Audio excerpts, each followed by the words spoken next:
அஸ்ஸலாமு அலைக்கும் வரஹ்மத்துல்லாஹி வபரகாத்துஹு.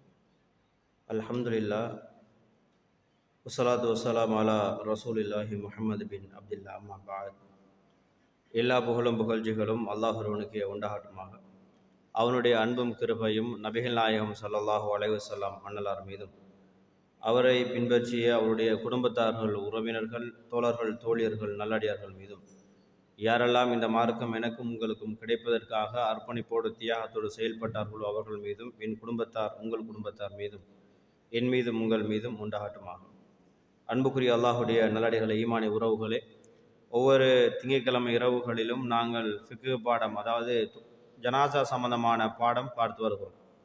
அந்த தொடரில் சென்ற வாரம் ஜனாசா குளிப்பாட்டுகிறது முதல் நாங்கள் செய்கிற சில தவறுகளை திருத்த வேண்டும்ங்கிற பாடத்தை நாங்கள் பார்த்தோம். சில சுருக்கமான கால சூழ்நிலையை பொறுத்து சுருக்கமாக நாங்கள் பார்த்துருக்கோம். அந்த செய்தியை ஞாபகப்படுத்தி கொண்டு மீதமுள்ள செய்திகளை நாங்கள் பார்க்கலாம். ஜனாசா உடைய இபாதத் என்பது அது அல்லாஹுடைய தூதர் ஸல்லல்லாஹு அலைஹி வஸல்லம் அவர்கள் காட்டி தந்த வழிமுறையில் மாத்திரம்தான் ஒவ்வொரு ஜனாசாக்களும் நடைமுறைப்படுத்த வேண்டும் என்கிற செய்தி நாங்கள் அடிப்படையிலிருந்து பார்த்து வருகிறோம். அதில் பிரதானமாக கஃன் செய்வது தொடக்கம் அல்லது குளிப்பாட்டுவது தொடக்கம் அல்லது ஜனாசா மரணித்ததிலிருந்து நாங்கள் அந்த நடைமுறை கொண்டு வர வேண்டும். ஒரு சொல்லருடைய விருப்பம், யாராவது மௌத்தா போனால் அவருக்கு கைகளை தக்பீர் கட்டியதை போல கட்டி விடுவார்கள். சில ஜனாசாக்களை பார்த்தால் என்ன செய்ய வேண்டும் என்று நிறைய பேருக்கு தெரியாது. அப்போ அதனால் கைகளை தூக்கி தக்பீர் கட்டின மாதிரி இப்படி வச்சு விட்டுருவாங்க. அந்த கை கொஞ்ச நேரத்தில் பிரிஞ்சு இப்படி வந்து நிற்கும் அல்லது இப்படி வந்து நிற்கும். அப்போ இந்த மாதிரி தக்பீர் கட்டுவது என்பது இஸ்லாத்தில் கிடையாது. ஒருவர் மரணித்து விட்டால் அவருடைய கைகளை தக்பீர் கட்டுவதை போல கட்ட வேண்டும் என்பது குர்ஆன் ஹதீஸில் இல்லை. அப்போ இஸ்லாம் அந்த கைகளை நேராக வைக்குமாறு தான் சொல்லுகிறது. அப்போ நம்ம என்ன செய்யணும்? கைகளை நேராக வைக்க வேணும். உசுரோடு இருக்கிற ஒரு ஆளுக்கு தான் தொழுகை கடமை, தொழுகைக்கு தான் தக்பீர் கடமை. நல்லா விளங்கிக் கொள்ள வேணும். தக்பீர் கட்டுதல் என்பது தொழுகையோடு சம்பந்தப்பட்ட ஒரு அமலே தவிர மௌத்தா போனவருக்கான அமல் கிடையாது. அப்போ அவரை எந்த பொசிஷனில் வைக்கணுமோ அந்த பொசிஷனில் கைகள் என்ன செய்யணும்? நம்ம நீட்டாக வச்சுக்கொள்ள வேணும். ரெண்டாவது செய்தியாக அவருடைய கண்களை மூடுமாறு இஸ்லாம் வலியுறுத்தி சொல்கிறது. அப்போ கண்களை மூடும்போது இந்த துவாக்களும் ஓதுறது இல்லை. நம்மளை நிறைய பேர் பிஸ்மில்லாஹிர் ரஹ்மானிர் ரஹீம் அல்லாஹும்ம ஃபிர் லஹு வர்ஹம்ஹுன்னு சொல்லி போய் என்ன செய்கிறது? கன்றனை மூடுறது. அப்போ அதுக்கான எந்த வழிகாட்டுதலும் என்ன செய்யப்படலை, சொல்லப்படலை. கன்றனை மூடுமாறு இஸ்லாம் நமக்கு சொல்லி காட்டுகிறது. அடுத்த செய்தியாக பார்த்தீங்கன்னா, இந்த அடிக்கழுவுதல் என்பதை நம்ம ஒரு பழக்க தோஷத்தில் இருக்கிற ஒரு விஷயமே தவிர மார்க்கம் அல்ல. அடிக்கழுவுதல், ஜனாசா குளிப்பாட்டுதல் என்பது ரெண்டு விஷயனால விளங்கிக் கொள்ள வேண்டும். இஸ்லாத்தில் ஜனாசா குளிப்பாட்டுதல் என்பது ஒரு பகுதி, இது இஸ்லாம் வழிகாட்டுகிறது. அடிக்கழுவுதல் என்பது கால சூழ்நிலைகளை பொறுத்து நாம் தீர்மானிச்சிருக்கிற ஒரு விஷயம்தான். மௌத்தா போன உடனே அதனுடைய மலங்கள் சுவாசங்கள் வரும் என்பதற்காக வேண்டி நாங்கள் செய்கிற ஒரு காரியமே தவிர அதுக்கும் மார்க்கத்துக்கும் எந்த சம்பந்தமும் கிடையாது. மார்க்கத்தில் இருக்கு என்ற அடிப்படையில் அதை நீங்கள் செய்துவிடக்கூடாது என்பதையும் ரெண்டு வித்தியாசத்தை நாங்கள் புரிந்து கொள்ள வேண்டும். அப்போ அடிக்கழுவுதல் என்பதுக்கும் இஸ்லாமிய வழிகாட்டுதலுக்கும் எந்த சம்பந்தமும் கிடையாது. அப்போ ஜனாசாவை மரணித்தால் குளிப்பாட்டுதல், கஃன் செய்தல் சப்ஜெக்டுக்கு போயிட வேணும். அப்போ அடிக்கழுவுதல் என்பது நமது அந்த சுற்றுச்சூழல் பாதுகாப்புக்காக வேண்டி செய்யப்படுகிற சுகாதார வழிமுறையை தவிர மார்க்கத்துக்கும் அதற்கும் சம்பந்தம் இல்லை என்பதை புரிந்து கொள்ள வேண்டும். அடுத்த செய்தியாக இந்த ஜனாசாவை வைக்கிற விஷயம் இருக்குது. ஜனாசாவை இப்போ ஒரு ஆள் மௌத்தா போயிட்டாங்கன்னா கொண்டு வந்தோடனே கொஞ்சம் திருப்புங்க, இங்கிட்டு திருப்புங்க, அங்கிட்டு திருப்புங்கன்னு சொல்லி அந்த இடத்தையே கொஞ்சம் பேர் பெரிய ஒரு கர்பலா யுத்தம் போல மாற்றிடுவாங்க. பத்ருக்களமாக மாறிடும். என்னன்னு கேட்டால் அதை கிப்லாவின் பக்கம் திருப்புங்க, அங்கிட்டு திருப்புங்க, தலை எங்கிட்டு திருப்புங்க. ஹதீஸ் இருக்குதா? ரசூலுல்லாஹ் அப்படி சொன்னார்களான்ற எந்த ஒரு ஆதாரமும் இல்லை. அந்த வீட்டில் எப்படி இடவசதி இருக்குதோ அதை மாதிரி வச்சுட்டு போதான் இருக்குது. நன்றாக புரிந்து கொள்ள வேண்டும். கிப்லாவை முன்னோக்குதல் என்பது ஒரு அடியான் உயிரோடு இருக்கும்போது சொல்லப்படுகிற செய்திகள் இருக்கிறது. மரணத்துக்கு பின்னாலும் சில செய்திகள் சொல்லப்படுகிறது. அந்த சொல்லப்படுகிற செய்திகளை தவிர வேறு எந்த இடங்களிலும் கிப்லாவை தூக்கி நாங்களாக இபாதத்துக்குள் பூத்திவிடக்கூடாது. அப்போ ஒரு ஆள் மரணித்தால் அவர் வீட்டினுடைய இடவசதிக்கு ஏற்ப வச்சுட்டு போதான் இருக்குது. கிப்லாக்கு நேரம் வைக்க வேண்டும் என்றதுக்கான எந்த ஒரு ஹதீஸும் வழிகாட்டுதலும் ரசூலுல்லாஹ் சொல்லி தரவில்லை. அப்போ கிப்லாவை நோக்கி வைக்கிறது மார்க்கத்தில் இல்லை என்கிற செய்தியை நாம் புரிஞ்சு கொள்ள வேண்டும். அதே போல் அடுத்ததாக இந்த ஜனாசாவை குளிப்பாற்ற நேரத்தில் வலது புறத்திலிருந்து இஸ்லாம் ஆரம்பிக்க சொல்லுது. நம்ம இதை குளிப்பாட்டுதல் என்ற பாடம் பார்த்துட்டோம். வலக்கரத்துலேருந்து என்ன செய்ய வேணும்? ஆரம்பிக்க வேணும். வலது கையில் அப்படியே வலப்பக்கம் ஆரம்பித்து என்ன செய்வோம்? உடம்பு ஃபுல்லாக போயிட்டு திரும்ப இடது பக்கம் ஃபுல்லாக ஆரம்பித்து நிறைவு செய்வோம். அப்போ இந்த குளிப்பாட்டுதல் விஷயங்களில் நம்ம நல்லா விளங்கிக் கொள்ள வேணும். நம்மள நிறைய பேர் சவுக்காரத்தையும் போடுறது, இளந்தேலையும் போடுறது. ஏதாவது ஒன்றை போடுறதுல பிரச்சனை இல்லை, ரெண்டையும் போட வேணும்ன்ற கட்டாயம் இஸ்லாத்துக்கு கிடையாது. இளந்தேலை சுன்னாவில் சொல்லப்பட்டு அந்த காலத்தில் இருந்தது இளந்தேலை. அப்போ அதை போட்டு தான் ரசூல்லா குளிப்பாட்டப்பட்டாங்க, ரசூல்லாவும் குளிப்பாட்டினார்கள். சவக்காரம் பயன்படுத்தப்படலை. இன்றைக்கு நம்மட ஒரு நலனுக்காக வேண்டித்தான் சவுக்காரம் பயன்படுத்துகிறது. இதை ஏன் நான் சொல்றேன் கேட்டால், இது நமக்கு பிரச்சனை ஒன்றும் இல்லை, இருந்தாலும் ரெண்டையும் பயன்படுத்தல குற்றம் கிடையாது. ஆனால் இன்றைக்கு நிறைய பேர் சவுக்கார தண்ணியை வேறையாடுங்க, இழந்த தண்ணியை வேறையாடுங்கன்றது அப்படி கிடையாது. ரெண்டுமே ஒன்று தான். ரெண்டுமே அவரை சுத்தப்படுத்துகிற ஒரு கிருமி நாசினி தான். அப்போ ரெண்டில் எதை பயன்படுத்தினாலும் பரவாயில்லை, ரெண்டை பயன்படுத்தினா பிரச்சனை கிடையாது. ரெண்டும் தான் வேணும்ன்றவர்களை பிடிக்கிறாராக இருந்தால் அது மார்க்கத்தில் புதிதாக நுழைவிக்கப்படுகிற ஒரு மார்க்க ரபிகளார் காட்டாத ஒரு வழிமுறையாக மாறும் என்பதை நாங்கள் புரிஞ்சு கொள்ள வேண்டும். அடுத்த செய்தியாக, அந்த குளிப்பாட்டி முடிகிற நேரத்தில் இந்த ஏரியாவில் நீங்கள் மாற்று மத சடங்குகளுக்கு போகிறீங்களோ தெரியலை, போய் பார்த்தா உங்களுக்கு தெரியும். வாய்க்கரிசி போடுங்க என்றெல்லாம் இந்த சீனி போடுங்க நல்லா எங்கள் ஊரில் தமிழாக்கள் செய்வாங்க. மாற்று மதத்தவங்க செய்வாங்க கேட்டால் கடைசி நேரத்தில் சீனி கொஞ்சம் வாய்க்கில் போடுவாங்க. ஏன்னா சீனியை போட்டு எரிச்சு விட்ருவாங்க, அதனால எரிப்பாங்க. அப்போ அதுக்கு என்ன செய்வாங்கன்னு கேட்டால், சீனி வாய்க்கில் போடுற அரிசியை போடுங்கன்னு சொல்லி பொண்டாட்டி புள்ள குட்டியெல்லாம் கொஞ்சம் கொஞ்சம் அள்ளி போடுவாங்க பிடிக்க.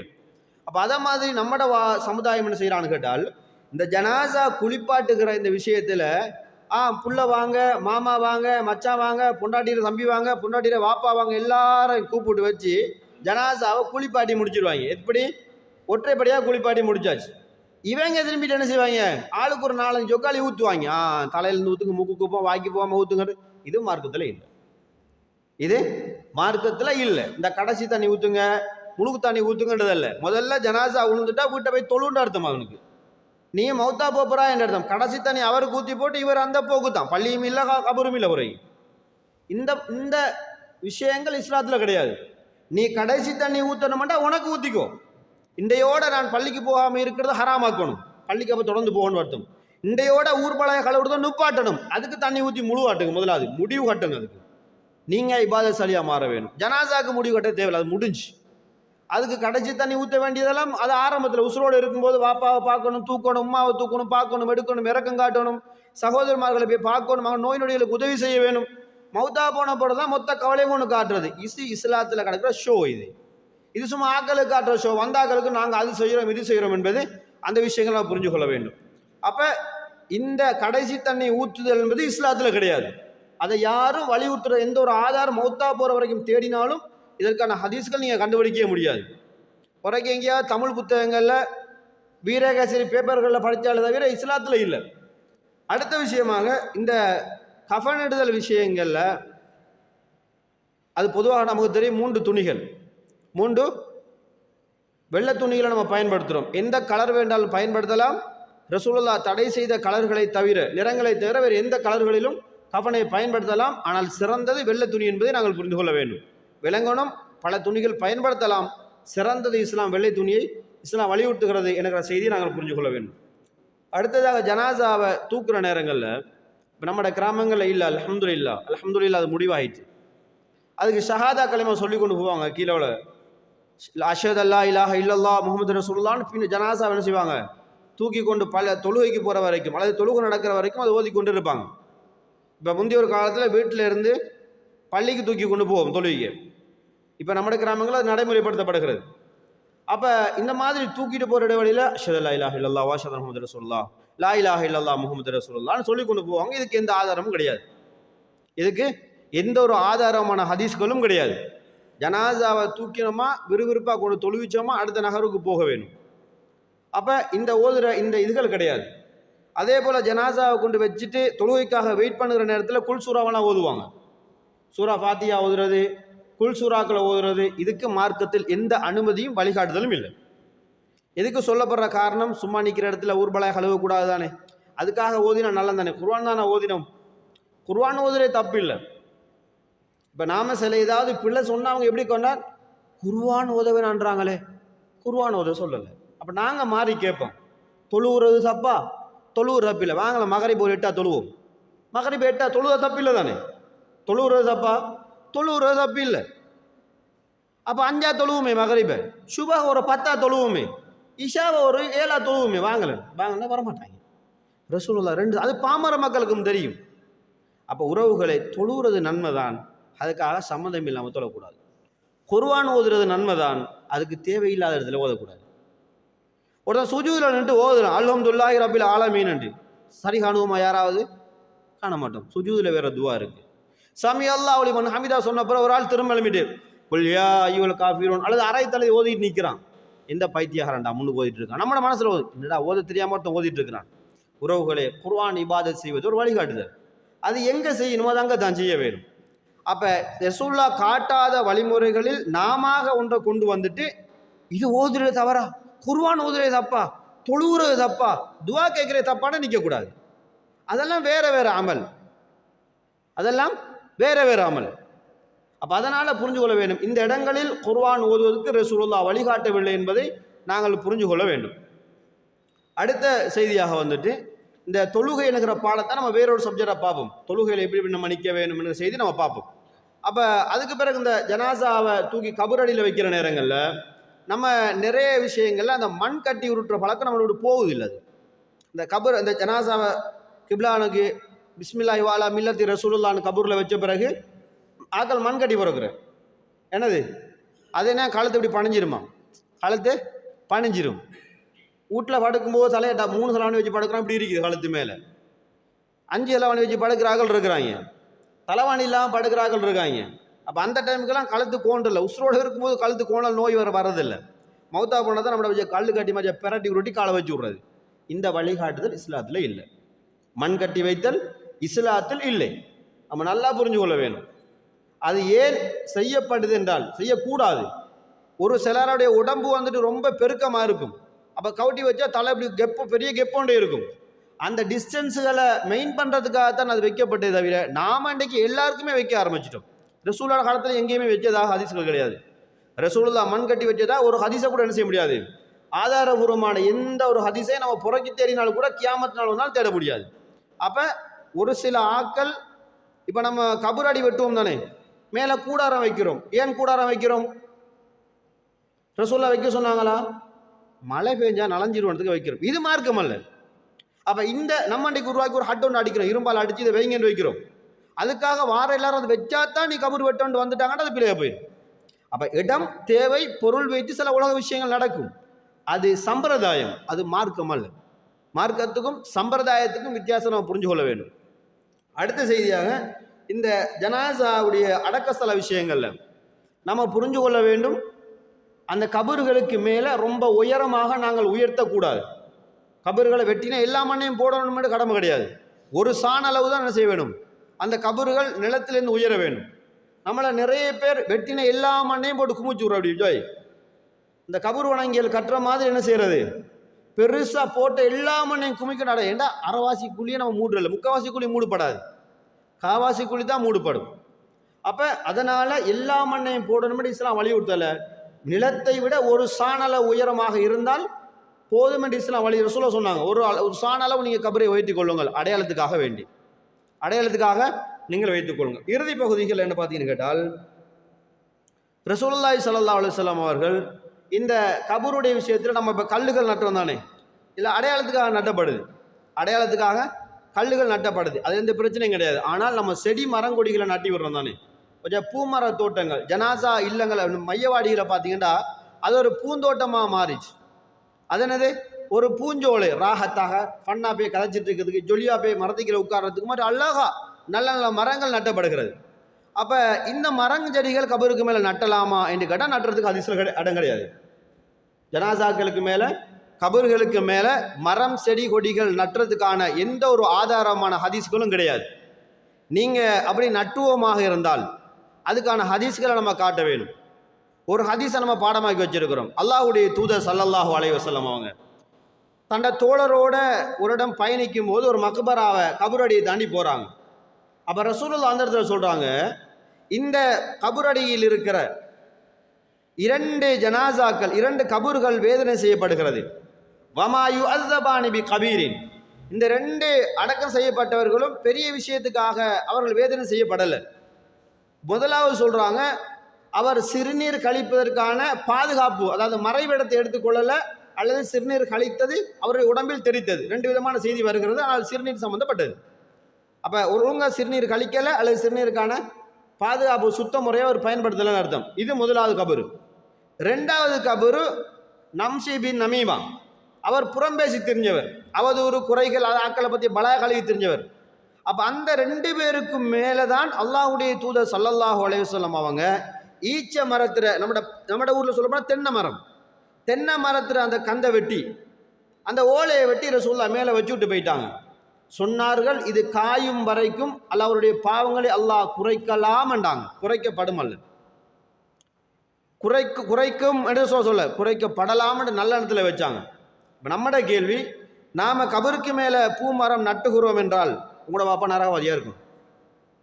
நீங்கள் உங்களோட உம்மாட கபருக்கு மேலே அல்லது வாப்பாட கபருக்கு மேலே உங்களோட சொந்தக்காரர்களோட கபருக்கு மேலே நீங்கள் கொடி மரம் நட்டுகிறீர்களா என்றால் உங்கள் வாப்பா நரகவாதியாக இருக்கும், அல்லது உங்களுக்கு அது நரகம் என்று காட்டப்படணும். அப்போ ரசூலுல்லாஹ் அதுக்கு பின்னாடி மரணித்த எந்த ஒரு நபித்தோழருக்கும் நட்டல. எத்தனையோ நபிமார்கள் இந்த நபித்தோழர் வஃபாத்தாயினாங்க. ரசூலுல்லாஹ்வுடைய மனைவி மௌத்தா போனாங்க, ரசூலுல்லாஹ்வுடைய பிள்ளைகள் மரணித்தார்கள். அப்போ எந்த ஒரு நபித்தோழருக்கும் இந்த ஒரு செய்தியை தவிர வேறு எந்த செய்திகளும் இல்லை. ஏன்னா ரசூலுல்லாஹ்வுக்கு காட்டப்படலை. ரசூலுல்லாஹ்வுக்கு காட்டப்பட்டது இந்த 2 கபரு தான். அப்போ மேலே வச்ச ஈச்ச மட்டை வளருமான்னு கேட்டால் வளராது. தென்னை மட்டையை பிச்சு வச்சு விட்டா அது தழுத்து வருமா? அது வராது. காலையில் வச்சோன்னா 10 மணிக்குள்ள நம்ம ஊரில் அடிக்கிற வெயில் காஞ்சி போயிடும், மதினால அறாவரில் காயும். அப்போ உறவுகளை, நாம் இஸ்லாம் என்கிற பேர்வழியில் சில செய்யும் போது நம்மட உம்மாவை நாமளே நரகவாதின்னு சொல்கிற அளவுக்கு போயிடுவோம். எங்கம்மா கபூரில் வேதனை செய்யப்படுறா, மௌலை பயம் பண்ணுவார், நல்ல ஈமானான பெண்மணி. யார்?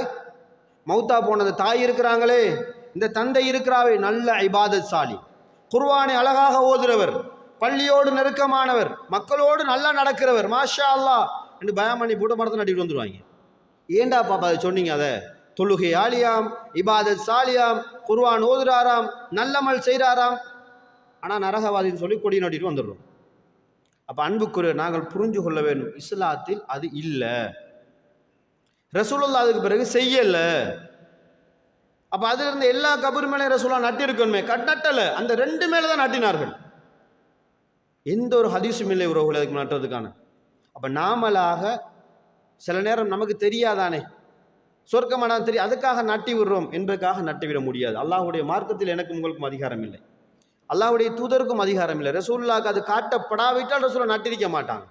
ரசூலுல்லாஹ் காட்டப்பட்டதனால் சஹாபாக்களுக்கு விளக்கம் சொன்னார்கள், ரசூலுல்லாஹ் வச்சாங்க, மேலே வச்சாங்க, நட்டல்ல, தூக்கி மேலே வைக்கிறது, நட்டுறதல்ல, வேறுக்காக நட்டலை ரசூலுல்லாஹ். அப்போ அதனால் இந்த மாதிரியான விஷயங்களை நாங்கள் முழுமையாக ஜனாசாவுடைய விஷயங்களில் யாரோ ஒரு சகோதரர் மரணித்து விட்டாண்டால் அவருடைய ஜனாசாவில் நாங்கள் தவறு செய்து கொண்டிருக்கிறோம். அவர் மௌத்தா போயிட்டார், அல்லாஹ்வுடைய அழைப்பு அவருக்கு அருளும் ரஹ்மத்தும் கிடைக்க வேண்டும். அந்த ஜனாசாக்களுக்கு தெரியாமல் அவனோட வஃபாத்துக்கு பின்னால் நாம நிறைய விஷயங்களை செய்கிறோம். அந்த ஜனாசாவை வைத்து நாங்கள் நரகத்துக்கு போகிறோம் என்பதை புரிஞ்சு கொள்ள வேண்டும்.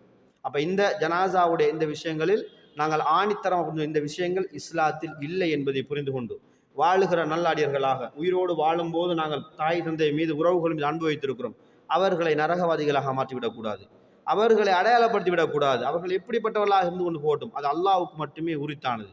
மறைவான அறிவு அல்லாஹ்வுக்கு மட்டுமே சொந்தமானது.